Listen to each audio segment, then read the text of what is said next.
now? And we're recording. All right. Hey, everybody. My name's Thomas W. Timbrooks, and I am part of the campaign. I am no longer running for the House of Representatives of Washington, D.C. I am going to be helping out the person who won in the primaries, and that's David Russ. David Russ is a good guy. I think I've been telling you about him. That's me right there. Man, I'm good looking. And George Carlin, yeah, me and him go back together a long time, you know?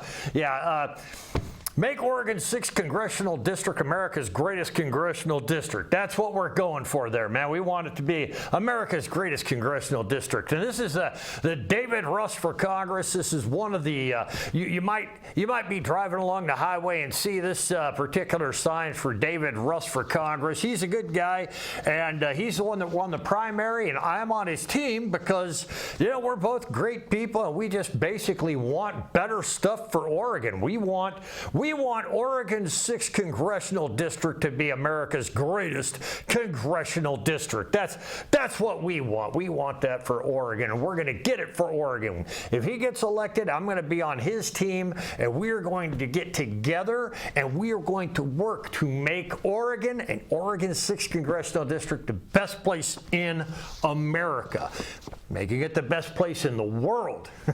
So here's the thing. Let me get the rest of these slides here, okay? My core values, and this is the Republican thing: personal liberty and responsibility, local decision-making, limited government, free market economy, fiscal responsibility, and oops, I forgot the one about the definition of insanity. We'll get that next time, okay? So here's the thing. A little while ago, I was going over. Andrea Salinas is the person who has been the representative to the United States Congress for the past 4 years, and I'm not going to say anything bad about her. I think she's probably. I don't know her personally. I don't know. You know, I don't like go over to the Blue Moon and have French toast with her or anything. I've never actually met her person to person. I imagine she's a fairly decent person, fairly likable and decent person. She is the person that's been doing the representative job for the past 4 years. And so as a person, as the person who's going to be running against her, I'm helping with the campaign to run not so much against her, but let's just say in competition with her. We're going to be competing with her. We're not pushing her down or getting rid of her or anything. We're in competition with her. This is the Republican Party. She's Democrat, okay? Looking through her history, her voting record, the House resolution bills that she has backed, that she has sponsored. Of course, this is something that I have to do in researching the opponents and everything.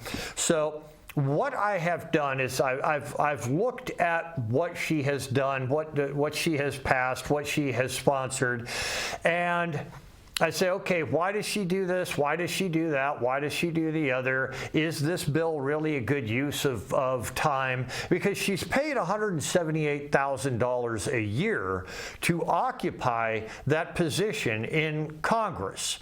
And I want to know that we in Oregon are getting our money's worth. I want to know that she is doing something for Oregon that is actually, showing us that she deserves to be there, that she's doing a good job, that she's, doing what she's supposed to be doing. And I've said this before, the two purposes of a representative: number one is to pass the laws that shape American policy and our national policy. And number two, we want that representative to bring money back to our congressional district so that we can build the infrastructure, everything that makes our congressional district unique and amazing, okay?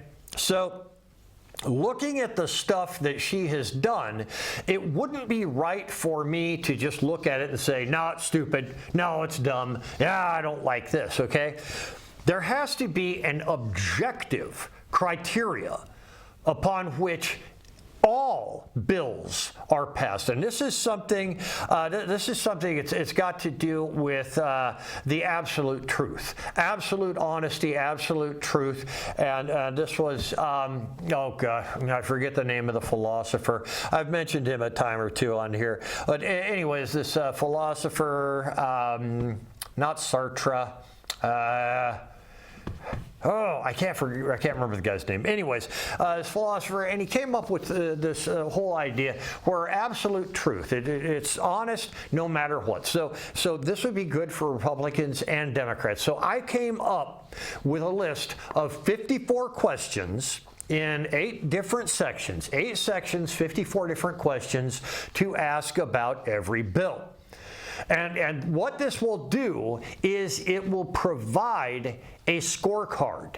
And the scorecard will be objectively evaluated. Does this do this? Does this? That, and the other. Okay? And so every bill that every person, Democrat, Republican, whomever, passes in Congress, if you ask all 54 of these questions, each one of these questions will give you a score from 1 to 10, and so it'll tell you whether or not this bill should actually be something going through Congress. Okay, and so this is how I'm going to evaluate what she has done.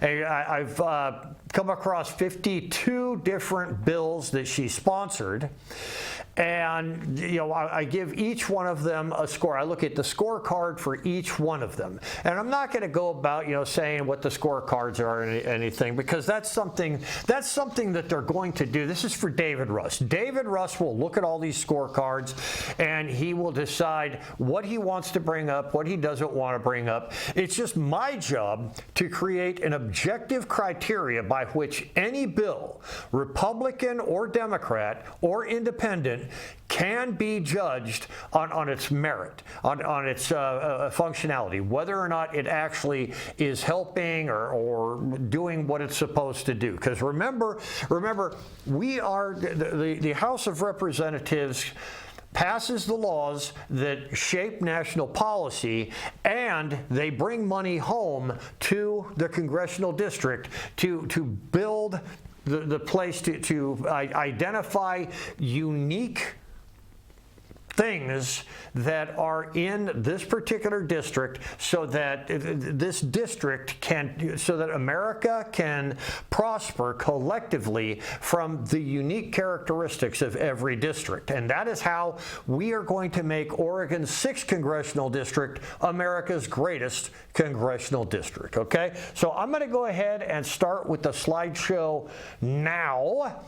Okay, and I call this the Constitutional Legislative Evaluational Framework, how every bill in Congress should be evaluated. Okay, so most citizens evaluate legislation by asking questions such as, do I like this bill? Does my political party support this bill? Will this bill help me personally? While those questions are understandable, they are not necessarily the most important questions. The most important question is this a proper constitutional function of the federal government?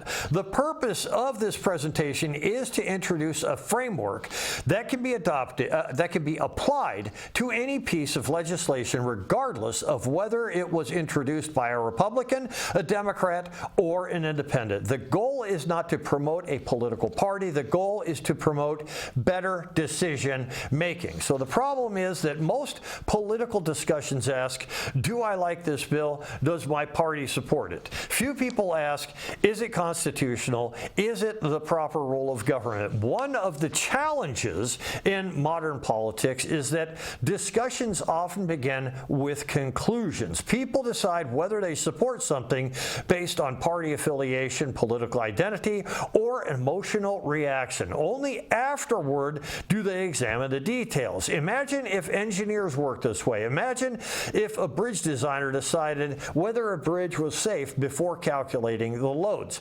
Imagine if a physician prescribed treatment before making a diagnosis. We would consider that irresponsible. Yet this is often how political decisions are made. The purpose of this framework is to reverse that process. Instead of beginning with conclusions, we begin with questions. So the core principle here is government exists to accomplish collectively that which cannot be effectively accomplished by the individual. This is the foundational principle of the framework. Every level of government exists because certain tasks require cooperation. No individual citizen can maintain a national military. No individual citizen can negotiate international treaties. No individual citizen can maintain interstate transportation systems. Certain challenges require collective action. However, the existence of a problem does not automatically justify federal involvement. The key question becomes which level of collective action is appropriate. And this leads us directly into the concept of layered government, the levels of collective action. First, the individual, then the family, community, country, state, and federal government. The United States was not designed as a system with a single center of authority. Instead, responsibility is distributed across multiple levels. Many problems can be solved by individuals. Some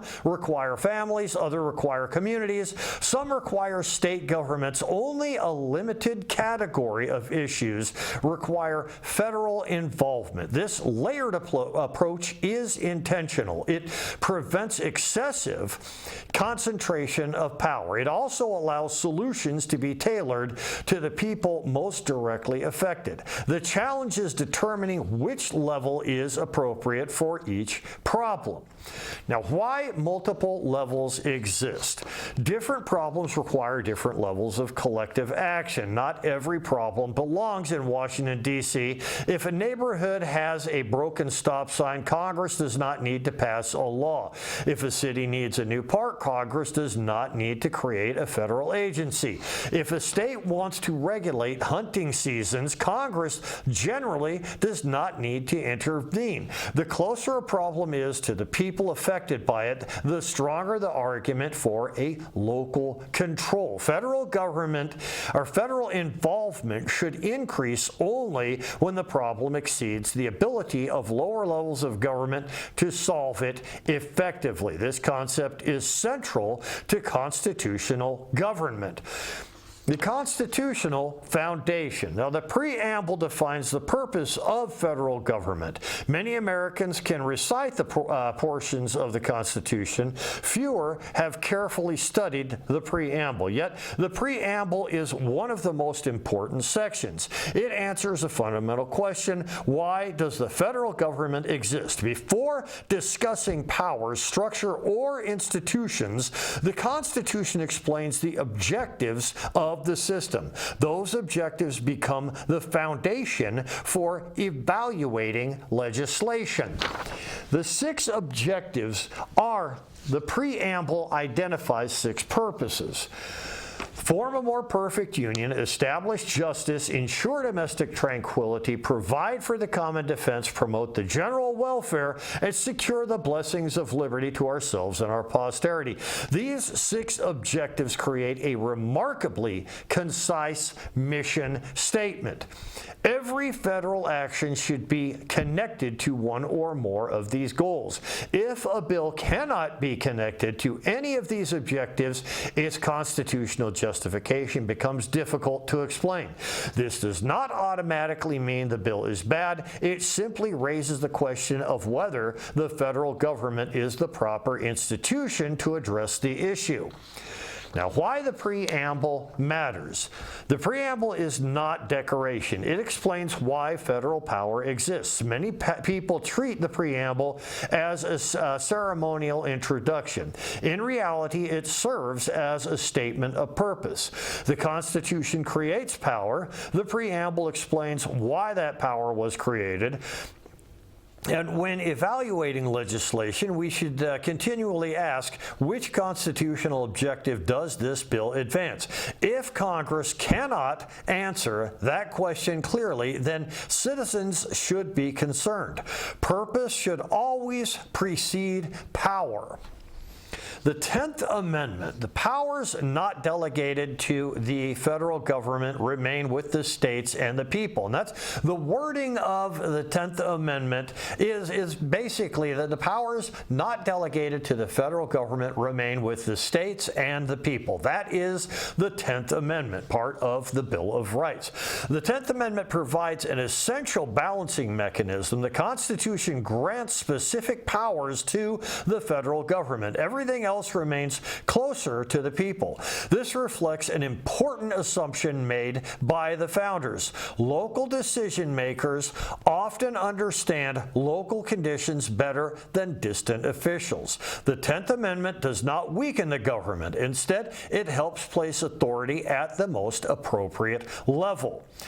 Now, with federalism, federalism is a division of responsibility. Not all solutions belong at the federal level. A healthy constitutional republic depends on understanding which level of government should act. Which level of government should act. Some problems require national action. Others require state action. Still, others require community leadership or private initiative. The framework we will discuss throughout the remainder of this presentation is designed to help us determine where responsibility belongs. In the next section, we will begin examining the specific questions that every piece of legislation should answer before Congress votes on it.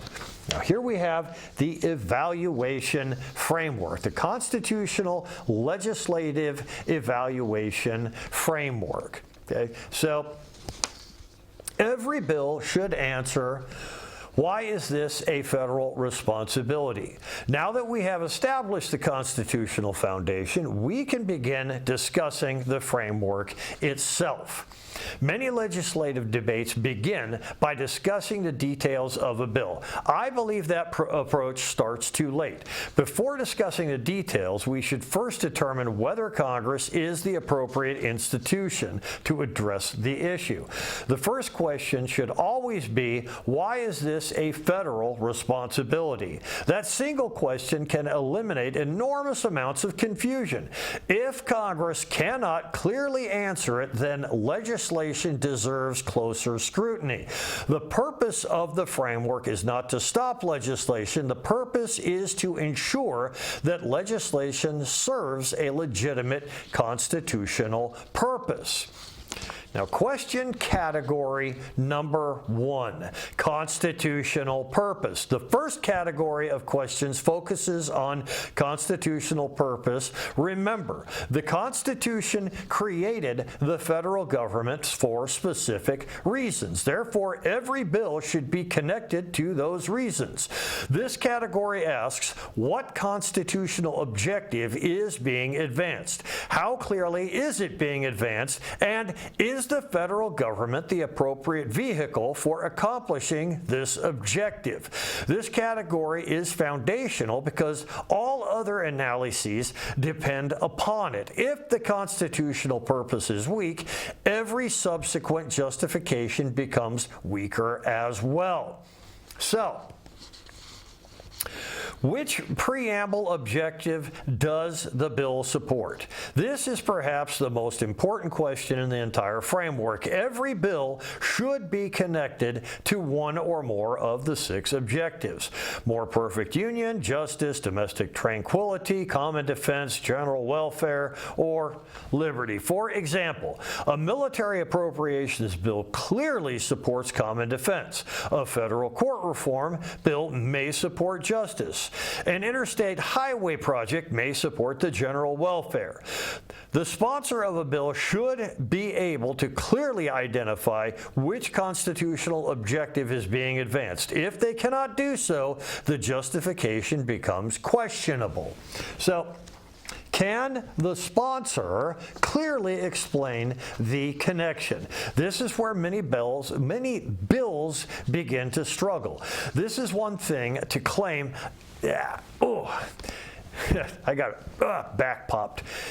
It is one thing to claim a bill promotes the general welfare. It is another thing to demonstrate how. A constitutional explanation should include the objective, the mechanism, and the expected outcome. For example, we are funding this project because it will increase interstate commerce.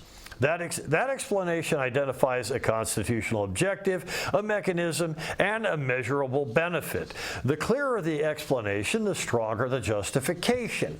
So question number 3.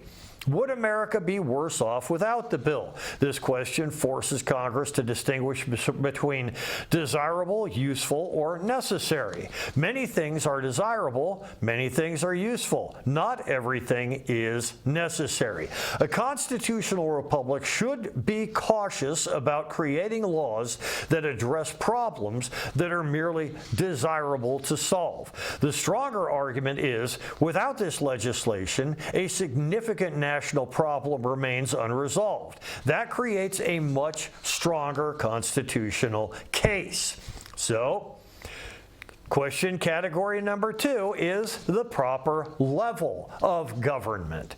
Now we move into the second major category. Even if a problem is real, and even if it relates to the general welfare, the next question becomes, who should solve it? This is where federalism becomes important. The existence of a problem does not automatically justify federal action.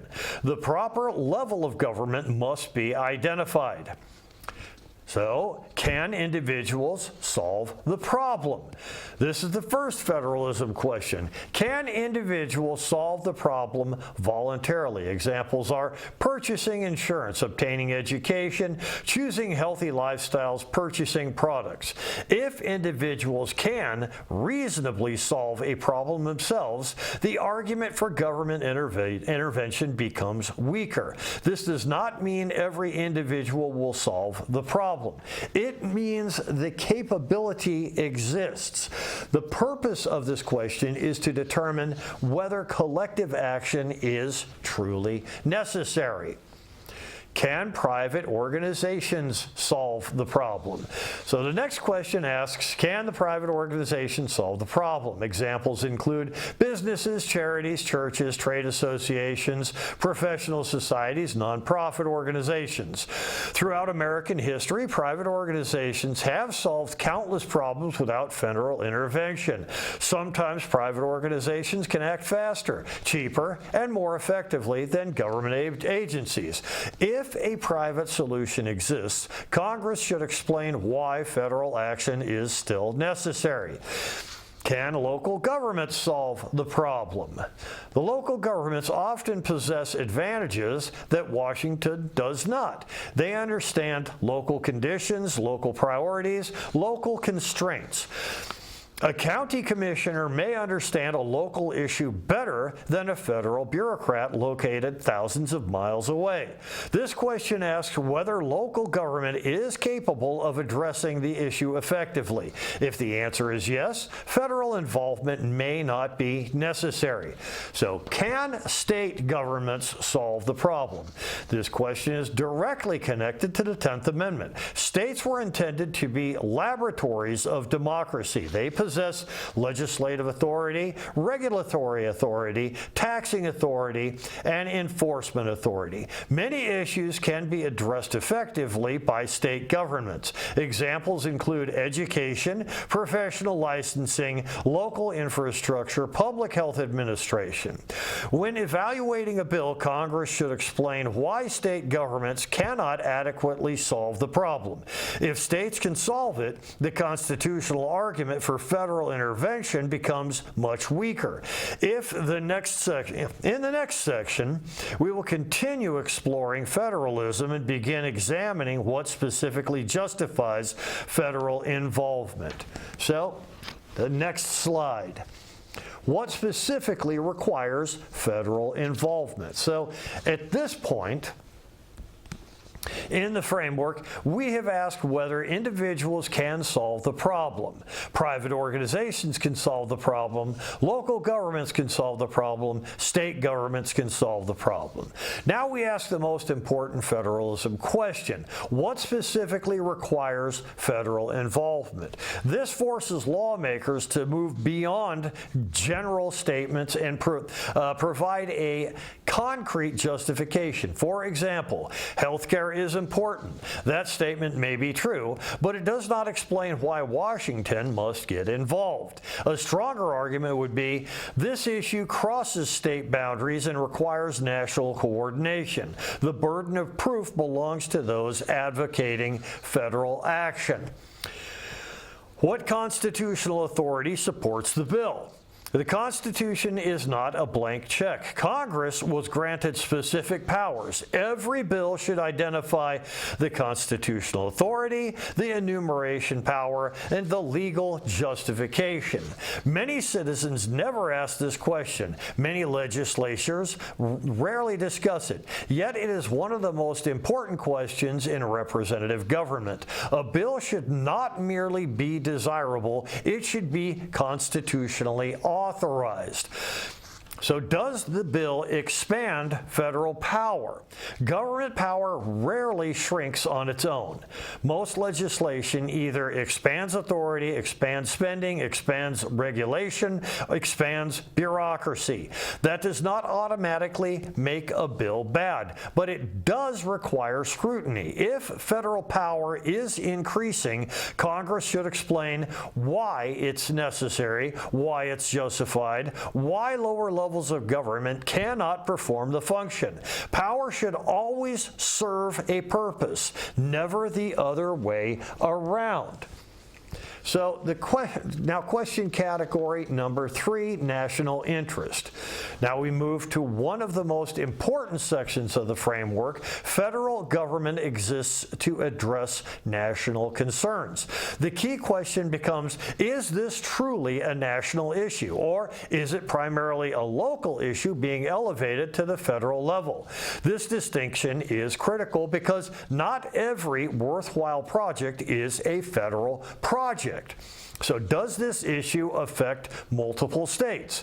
This question helps determine national scope. Examples: clearly multi-state are interstate highways, national defense, border security, and air traffic control.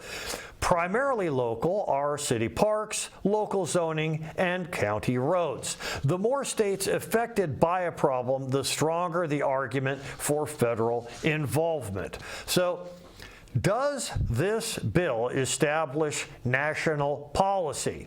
The federal government was designed to create consistency where consistency is necessary. Examples include currency, immigration, military standards, interstate commerce.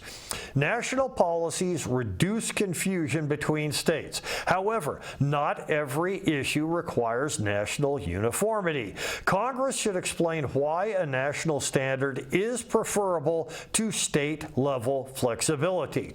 So, does the issue cross state boundaries? The question often reveals whether federal action is justified. Examples: cross-state issues are pollution crossing state lines, interstate commerce, infectious disease outbreaks, cyber attacks, and migration. These problems cannot easily be solved by one state acting alone. This is where federal involvement becomes easier to justify. The founders understood that some problems naturally extend beyond state borders. So, would failure to act create national harm? Not every problem creates national consequences. Congress should ask, if nothing changes, what happens? Will the result be economic disruption, reduced security, constitutional instability, interstate conflict?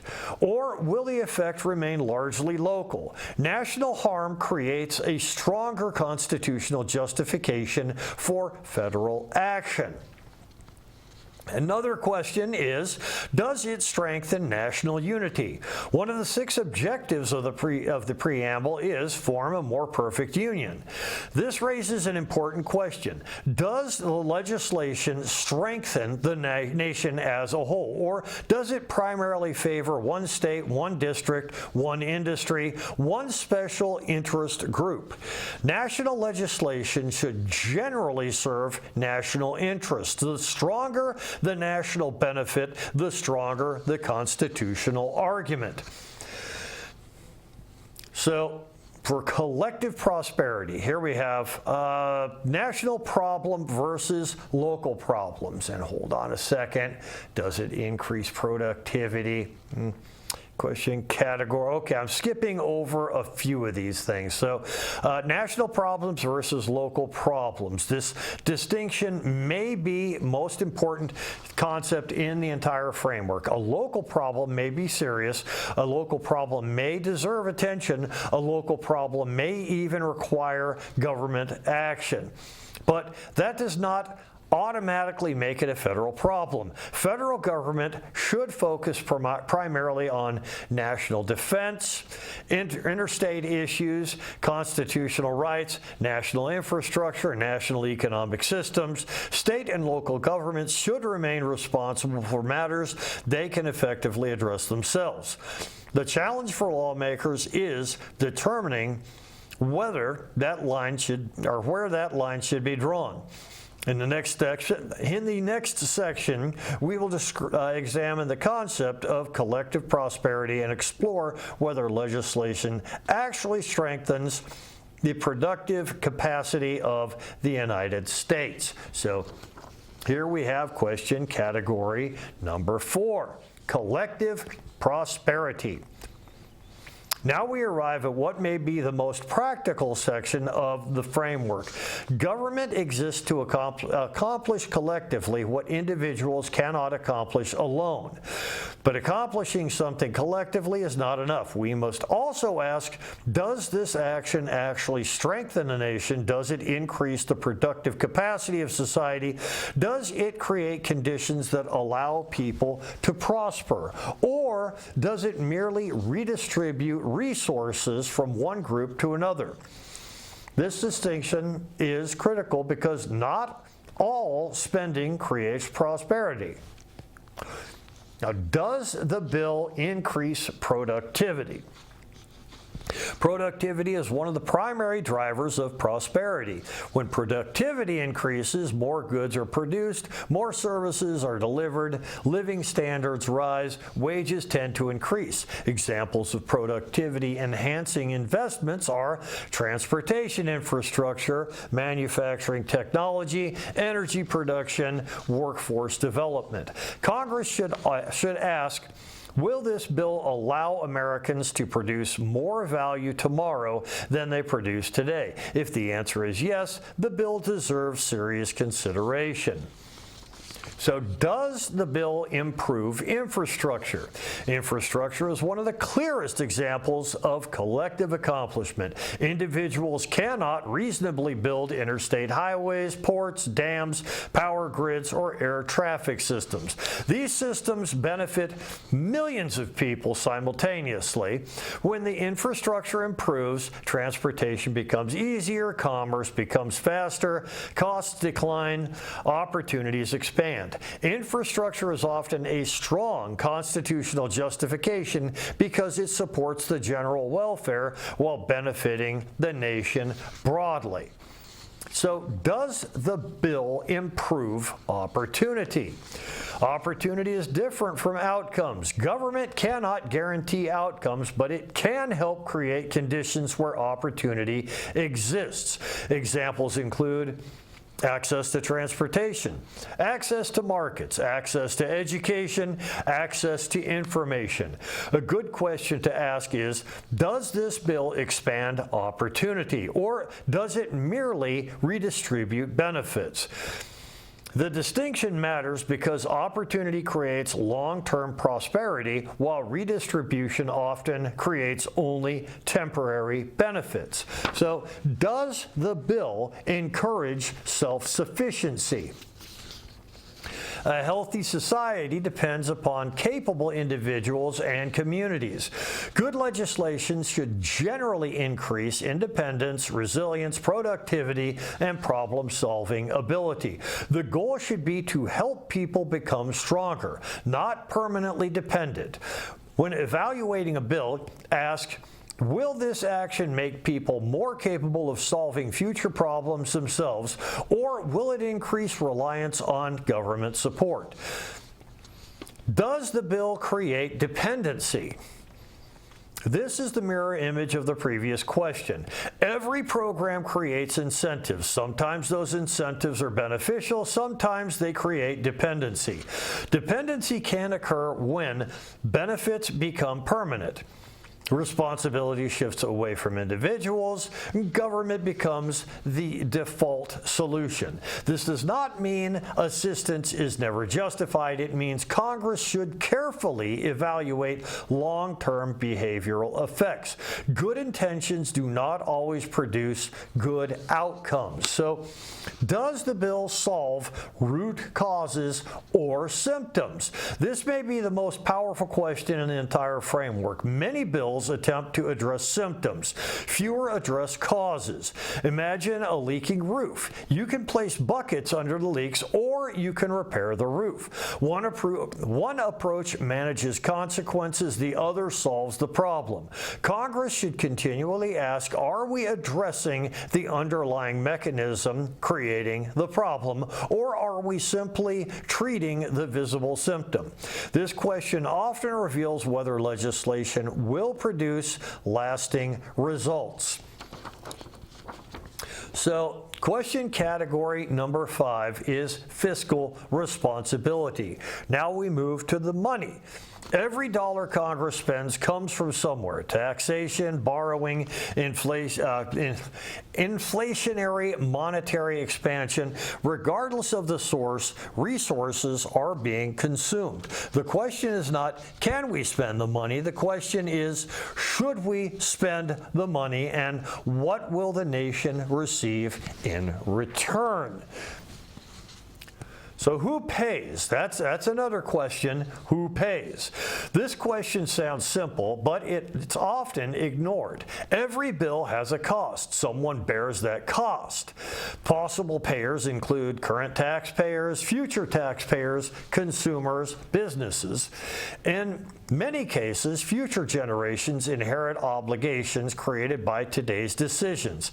Congress should identify who pays, how much, and for how long. Transparency improves accountability. What is the total cost? That's the next question. Costs should never be hidden. Congress should understand direct costs, indirect costs, long-term costs, administrative costs. Many programs appear inexpensive at first. Over time, they become major obligations. Citizens should know what the program costs, what benefits are expected, how success will be measured. Only then can meaningful cost-benefit analysis occur. In the next section, we will examine whether programs can be measured, whether bureaucracy is expanding, and ultimately who benefits from federal legislation. So, can success be measured? One of the most important questions Congress can ask is, how will we know if this worked? Imagine hiring a contractor to build a house. You would expect a schedule, a budget, measurable milestones, and a finished product. Government programs should be no different. Before spending taxpayer dollars, Congress should identify measurable outcomes. Examples might include jobs created, infrastructure completed, response times improved, or productivity increased. If success cannot be measured, accountability becomes difficult. And if accountability becomes difficult, waste becomes easier. So the next question, is there a lower cost alternative? Good governance requires comparison. The question is not, can this bill solve the problem? The question is, can this bill solve the problem better than alternative approaches? Sometimes the answer may be state action, private investment, regulatory reform, or local partnerships. The best solution is not always the largest solution. Congress should evaluate alternatives before committing national resources. So does this bill create bureaucracy? That's another question, needs to be asked. Bureaucracies are not inherently bad. Many perform valuable functions. However, every new office, agency, commission, or program carries costs. Those costs include personnel, facilities, administration, oversight, and long-term obligations. So before creating a new bureaucracy, Congress should explain why can't an existing institution perform this function. The burden of proof should remain with those proposing expansion. So now the next question, can the program be terminated if it fails? This question is surprisingly important. Private businesses regularly discontinue unsuccessful projects. Government programs rarely do. Many programs continue long after their original purpose has disappeared. Congress should establish success criteria, failure criteria, and sunset provisions. A program that cannot be terminated often becomes permanent regardless of performance. A constitutional republic should periodically reevaluate its own institutions. So question category number 6, beneficiaries. Now we move to perhaps the most politically revealing category, who benefits. Every bill creates beneficiaries. Every bill creates costs. The challenge is determining whether those benefits are broadly shared or narrowly concentrated. This is where we begin distinguishing national purpose from special interest influence. Who benefits? The sponsor of a bill should clearly identify direct beneficiaries and indirect beneficiaries. Examples: an interstate bridge benefits drivers, businesses, emergency services, and commerce. A workforce program may benefit students, employers, or communities. The more broadly distributed the benefits, the stronger the argument for federal government. So the next question, who bears the cost? Benefits and cost should be evaluated together. Sometimes the people receiving benefits are not the people paying for them. Congress should identify who receives assistance and who finances the assistance. A transparent government allows citizens to understand both sides of the equation. Without transparency, meaningful evaluation becomes impossible. So the next question, is the benefit national or localized? This question is central to the framework. Suppose a project benefits one city, one county, or one district. That may be a worthwhile project, but is it a federal project? The federal government exists primarily to pursue national objectives. Projects with narrowly localized benefits may be better handled by state or local governments unless a broader national interest can be demonstrated. Now the political bargaining test. Does the bill primarily benefit a special interest? Would this bill still be worthy if no political deals were involved? Political promises Political compromise is a normal part of representative government. However, compromise should still produce constitutional outcomes. Ask, Would members of Congress support this bill if it did not benefit their district? Would a citizen in another state view the legislation as serving a legitimate national purpose? This question helps distinguish constitutional legislation, political favor trading. So constitutional legislation and political favor trading. The existence of compromise is not the issue. The outcome of compromise is the issue. So, I'm sorry, that was the political bargaining test. I was on the wrong slide. Okay, sorry about that. I'll leave it here for a minute. Yeah, the outcome of compromise is the issue. And okay, so the final conclusion is a better question. Throughout this presentation, we have examined dozens of questions, but they all lead back to a single principle. The question should never be, do I support this bill? The question should be, does this bill advance the constitutional purpose of the federal government?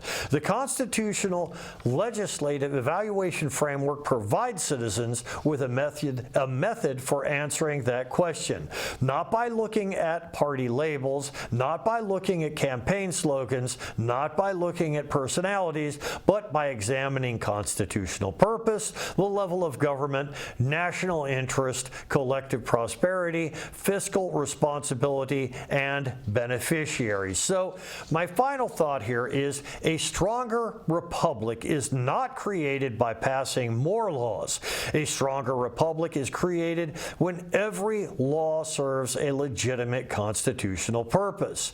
The Constitution gave us more than a government. It gave us a framework for self-government.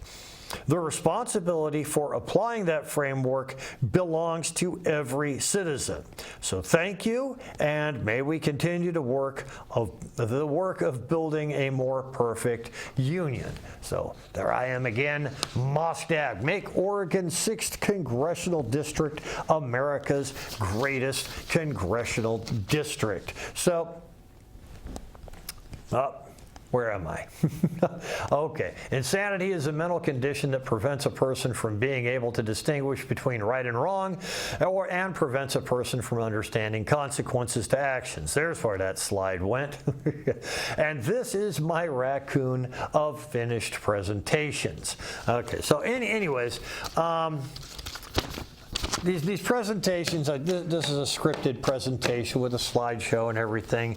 And the reason I'm doing this, I'm getting more and more structured in my presentations. The reason I first started out in the whole political realm, I've told this before, there were some problems that weren't being addressed, and I had solutions to these problems that weren't being paid attention to. And I saw, here's government. The whole purpose of government is to listen to the people. This is representative government. We in America have representative government, one of the most powerful forms of government that exists, the most powerful form of government that exists. Now, initially when I started off, I was just like, hey, yeah, I'm going to run for Congress so that I can get some of these things finished, so I can get some of these problems addressed that aren't being addressed. And I mean, that's the purpose of every citizen. Every citizen in America should want to make America a better place. Every citizen in America, this is something I learned when I grew up. I grew up on a little ranch. We had some horses and chickens and dogs, all that stuff. It's just a little ranch, like an acre and a half. That's a lot of ground to mow. It's not big, it's not like a huge ranch or anything, but still we had animals. And something you find out about animals living on a ranch, whenever you see a problem, you own that problem. You don't just wait for it to fix itself or wait for somebody else to fix it, because if there is a problem, the animals are going to find out about it. They're going to get loose. Something bad's going to happen. You're going to have a horse wandering around in your living room, and you're thinking, I didn't close that gate properly, did I? So my whole attitude has always been, if I see a problem, I address the problem, or I direct that problem to somebody who can address the problem. That's what 911 and 311, and the police department, the fire department, all those departments are all about. If you see a problem, address the problem. And the reason I got into politics, the reason I decided to run for the House of Representatives is because I saw problems that weren't being addressed. And I show you on the problems on here. Here's my top 10 objectives: research into immune therapy for curing cancer, TB and polio screening for all migrants as well as food workers. And believe it or not, TB and polio still exists. Polio is still in America. Okay, the reason we don't see it very much is because most children have a vaccination for polio before they ever encounter polio. And about 99% of the people, it's shown 99% of the people who contract polio don't even feel the symptoms. Okay, because it's spread through fecal matter, and you get this fecal matter in you somehow, and it goes into your gut, and it almost never goes beyond the gut. It almost always is addressed in your gut by your immune system, and every once in a while, like one time out of 100, it will cross over into the blood, and that's when you start having symptoms of polio. So most children should get a polio vaccine before they ever get through kindergarten. In fact, generally speaking, the polio vaccine is administered. It's one of those vaccines that's administered just after you're born, maybe a couple of weeks after you're born. So it's a very important vaccine. But you may have been subjected to polio and not even known about it. You may have actually had polio and not even known about it, because only 1 out of 100 people have symptoms. So that's one of the reasons that's up there, is because I want these things to be addressed. Early requirement for measles vaccination. And this is a very, very important thing. Measles, I'll let you Google it. Measles effectively resets your immune system. So let's say you have 25 different illnesses, different viral illnesses. Your immune system remembers all of those illnesses that you've had. Well, if you catch measles, measles is a virus that targets the the part of your immune system that remembers all of the illnesses you've had. So if you catch the measles, you get the little rash, and your body can get rid of the measles virus. It's not the worst thing in the world, but your immune system resets. So you have to catch mumps and chicken pox and all these other things again. The measles is a very, very important vaccine to get as early as possible in your life. Perhaps maybe the week that you're born, 2 weeks after you're born, whenever they start submitting or providing these vaccines for children. The measles is a critical vaccine to have as early in life as possible. A proposed 28th Amendment for transparency in financial incentives. Financial incentives all over the place. The government provides corporations with all kinds of financial incentives, and some of those financial incentives, it started in 1938, where the Supreme Court said it's okay for the government to provide non-government organizations with financial incentives to do certain things, to accomplish certain things. It's part of the preamble. Well, some of those financial incentives have been going on since 1938. Do they still work? I don't know. We need a department to look into whether or not these things are working. We need the executive branch to look into these things to see if they're still working. Because, we are the taxpayers. We may be paying hundreds of billions of dollars into financial incentives that don't work anymore. But they still get paid because there are politicians whose political careers depend on these financial incentives sticking around. Okay, so Well, it's protecting law enforcement through the Reasonable Operations Space Act. Now, this is where you'll see these hippies come up to these law enforcement people and go, ha, ha, ha, you can't, I'm not touching you, I'm not touching you, that kind of thing. Well, our law enforcement people who join the law enforcement want to make a better community. They want to build the community. They want to leave the community a better place than where they came in. They want to help people. They want to protect people. They want the community to be a better place. They deserve better than to have some weirdo come up. I mean, does this guy have herpes? Does he have hepatitis? Does he have some kind of weird illness that, measles or something? Who knows? Maybe tuberculosis. Maybe this guy has tuberculosis and he's coming up to a cop and doing this stuff. And the cop legally can't do anything about it because the person has not actually physically battered him.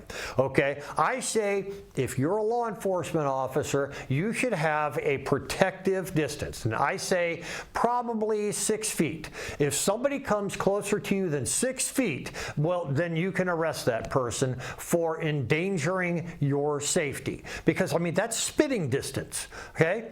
And a person should not have to come that close to a law enforcement person. But that kind of problem isn't being addressed, and I think it should be. The American Talent First Act to ensure American workers be prioritized for American jobs. This is one of the financial incentives. A long time ago, the government started providing financial incentives to corporations that hired people who were minorities or female minorities. Well, the companies started doing that. Well, the problem is, see, there are a lot of Americans who could do those things.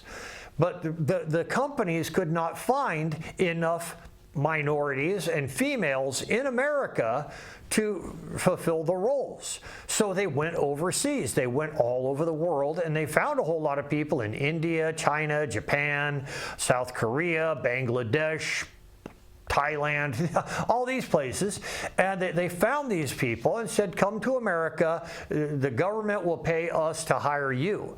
And see, the catastrophe there is that my tax dollars are paying the government, that they're going to the government so that the government can pay corporations not to hire me. And that's just ridiculous. No corporation should be paid by the government not to hire American citizens. That's just ridiculous. And so I say that any financial incentives should be evaluated. Get rid of the financial incentives that do not prioritize American citizens. Okay, that's what we need to look into, and that's a problem I have that's not being addressed. In-person voting, what we're finding more and more. I just saw something on YouTube or Facebook where this guy actually he just held up a voting ballot. He says, "I just voted in a place where I am not legally a citizen." You know, he did not have identification. His identification stated that he still lived in this other place, and he went in to vote, and the person said, yeah, here's your pamphlet, here's your voting ballot. He's like, oh, nuts, you know what? My identification doesn't say I live here, but I do live here. Oh, okay, we trust you. I mean, you need ID. Okay, and you have these voting pamphlets out on the street. These people, they will come out to the street and they will tell you, they'll tell these homeless people, I'll give you $5 if you go ahead and, sign this thing. I'll fill in the address and everything. And so that homeless person is going to have a voting pamphlet, or I'm sorry, a voting ballot sent to whatever address the person gives that was on the signature thing. So you will have people who get 30, 40, 50, maybe 100 voting ballots delivered to their home that should be delivered someplace else. Mail-in voting is causing problems. A lot of people are saying no, it's secure, it's safe. No. it's causing problems. There are many, many problems. In-person voting that requires an ID. You have to have an ID. That ID has to say you live in that area. You have to be able to prove that you live in that area. You have to prove that you're a citizen. You have to be able to prove to whomever it is that's giving you that ballot that you are authorized to vote in that area. Okay, so I mean, voting is a very, very important thing. Like I said, our constitutional republic, our representative form of government, is the most powerful form of government that there is, and power has to have purpose. It has to have transparency. So this is a way we're going to make sure have transparency. 5-pillar blueprint to empower local governments, and this is where I want every local government as the congressional representative for Oregon's 6th congressional district. There are many cities. I believe there's 27 cities or maybe 34 cities, I forget, in the 6th congressional district. And every one of those cities is going to be asking for some kind of federal funding for infrastructure. And so what we are going to need to do as a representative to Congress, we're going to have to be able to, show legitimacy for all of the federal funding. If there's some kind of federal funding that can be provided to a city, a town, whatever, for some kind of infrastructure that has a collective purpose for the nation, then yes, we're going to get that. But the five-pillar blueprint will describe the need that whoever has for that federal funding. The Secure America's digital infrastructure by requiring PLCs be built domestically. And this is something I noticed years ago, and I kept on the President Andrea Salinas. I kept on sending emails and everything to her office saying, hey, these programmable logic controllers are made in China, and it will be irresponsible of the Chinese government if they didn't include some kind of backdoor software so that the Chinese government could take control of America's infrastructure. And so America has to have these PLCs. It's a little box. It's a great thing, but we need to have these things built domestically, or else we run the risk of some foreign entity taking control of our infrastructure. Okay, so that's a critical thing. That's a critical thing that we have to worry about. All right. So now the last thing: remove $5 trillion from the national debt, and this is a pretty powerful thing. I think if we remove $5 trillion from the national debt, I think that would be, I think probably what would happen is we remove $5 trillion from the national debt. That would mean like a bonus check for everybody in the congressional district. And that would be a fantastic thing. If we get $5 trillion off the national debt, maybe I could tell the president, look,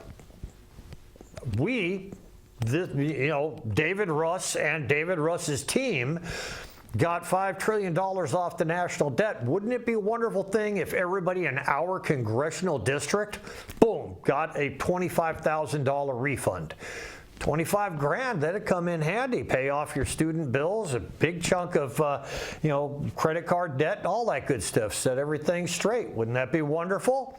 So that's my whole incentive for doing that. So anyways, like I'm saying, the reason I got into politics is so I could try to fix these problems I saw were problems that weren't being fixed. And as I look at what Andrea Salinas has been addressing, the problems she has been addressing at the federal level, what I'm seeing is she really hasn't been addressing the things that should be addressed at federal level. The things she's been addressing are things that are really trivial and probably should be addressed at the state level.